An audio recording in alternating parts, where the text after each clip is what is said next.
Matala whātu a Samoa, lau Samoa Entertainment TV mai apia nei ko iaso. O fōlinga o le fia mo le mātanga o fia lena mo li mawina I tō tino le whātua tuanga pahai.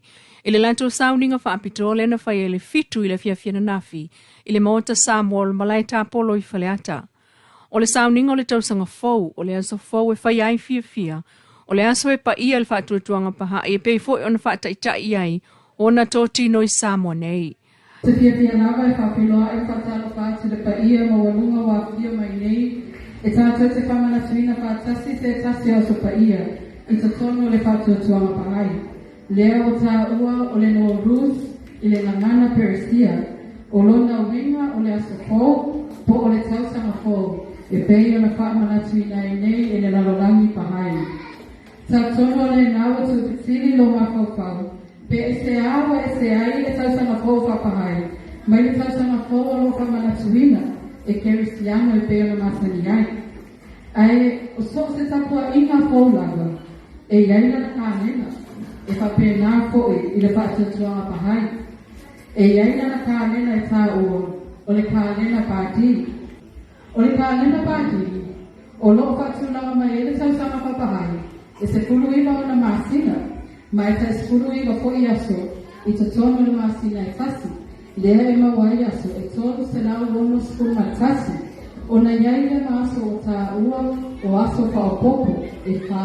Ia te lima ko I le tausanga oso. O na mawai o aso e tolu se lau lono skulu malima. E o matusai e kānena bādi. Ma le kānena o le tāwilinga o le nā. Na tā ua le fonga le polkalame se fulu whawha ala poptonga paha I le tunu nei. Sa o lātou pāti pitia umalava le nei aso wha manatu. E masani e lavo na pa u le vai aso muli o mati. Ai o le neitau sanga wa pa u le aso luas fultasi o mati. E wha ai longa ina e pahai o le lolangi fia malato, whai tau mawha atasi ai. E wha awheiloa I atua ili tau sanga fōu. Ma wha umalo I ai fo ila latou anapongi wha apitoa e se fulu I vaso. O au ainga ma wha nau, a le vaenga I whaleata. Na iai ma ainga o wō ai o e wala au lia wha atasi ai. Ma le vasengo a li matamaita I mai le caution trustee mua. Noia mai le tau afi, la upele o teno fo ma le tangi. Fetue o le langi sau se I whai mai a sau tali. Nā tā ua le fionga Naomi e shrangi o le whaatutuanga paha ina o tātou fasilingia. E se fulu whawha la poptonga o lātou mai whaatasi. I le afia na nā fie whai lava fia le vaenga lātou. I le lātou I tu o le motu e te talo, ma wha soa, e tāma ma whawhatasi, ma whai tau tusinga pa ia, ai o whaafianga. E nisi o tala, wa whaamaunia mai le pulenga o tulisi Samoa le toe fo I mai o le vale le Virgin Australia, I Samoa le vai o sanei. O le taimi mua le o toe lele mai ai le vale le Australia, talon tāpunia tua oi, I le luafes fuluiva, talua afianga o le COVID-19 fuluiva. Ai le vala aulia whaaptoa al pulenga o tulisi, I le vasenga o tu stala ma lau whaasalau, o tā uai, le whaia o le whaatali whaapitoa le pulenga o tulisi il mlai waalele, e le ngata o le whaafeiloa I whaapitoa atu I le au waa o le waalele, ai whaapena fo il pasese malanga mai ai mō Samoa, o le whae le waweawa atai au, e taunu uai le Virgin Australia I whaleolo. E ono se itia tangata whamlanga I mai Amerika Samoa I le lua vai aso le ua malolo I nei, ngā luenga le whalei o le staki Samoa I Satala. O ta oi lungo le Samoa News e lua vai aso e malolo I whaleia, mo le toe wha le leia o le whale o wha atinoia na ngā luenga. E tasi le company o lo ngā lulueli tu so le valus 10% o tangata whai ngā luenga e o atu I Samoa nei. Mai o whai ngā malolo ngā company e masani e lava, na mawai fo I ama nola o whai ngā luenga atu I Samoa e malanga mai ai, e asi a inga matafa whao mai. I wha maumonga tangata taunu o mai Amerika Samoa le masino I anuali lua o lua tolu, e tu sama le sultolu decimal 5% o tangata whai malanga mai to tonu o Samoa mo lea fo I masina wha mawina.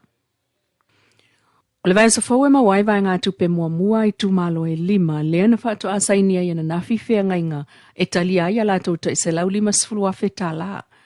O I tu malo na whaato a maua alatou vai ngā tupe mua. Mo le whaangau yo ino le ofisa whai tu malo ina ua pāsi ai. E le komiti le whaonga ino le latou lua se lau wheta la mua.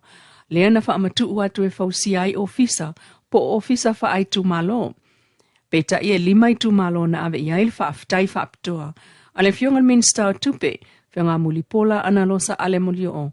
Ina ua pasi ai il komiti a lato whaamaumaunga ma whaamtua tu iai, le lato vai ngā tupe mua.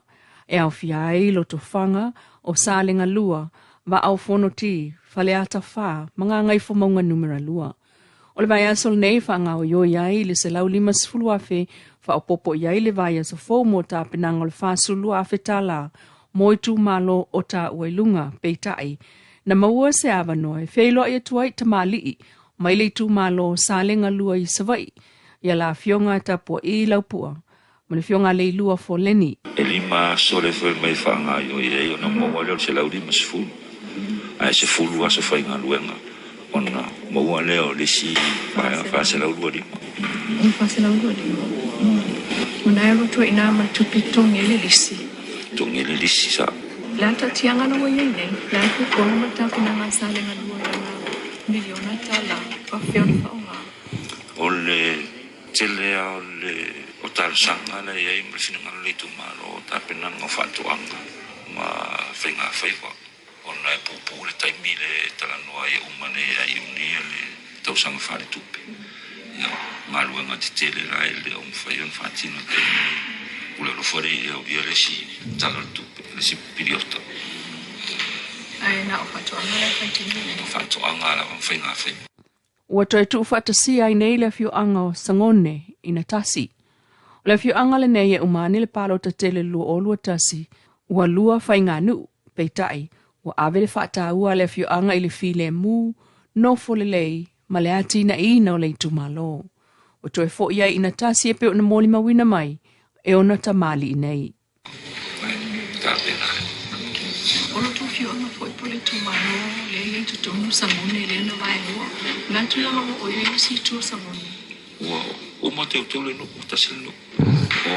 O le fiu mai le fiu ngai le lua. O usa u no fo mai tu ma o foi ngā luenga le tua raro. O mai foi fatasi. Ia on toi watu ma le ngā rao fina ngā lo le riwa. Tu fatasi le no o manuia. O fiuha Leilua so ele toi ia na se tūlanga whapeo se. Ia whaftea tu mu whafsiri Leilua no fiuha. O le temi nei u sononga nei mea uma. O maua fod wherwhaninga nu. O le toi ia se mea o toi whare John. Ia na wao o pongi whatasi whamoe moe ngano. Mas whaloan. Le fionga tapua I lau pua le tu malo, o salenga lua, e le fio anga o sangone. Lo Samoa Entertainment TV mai pia mas fa o kuponga o na Samoa. Ia sa kai au le alo ko le tua ai pa so I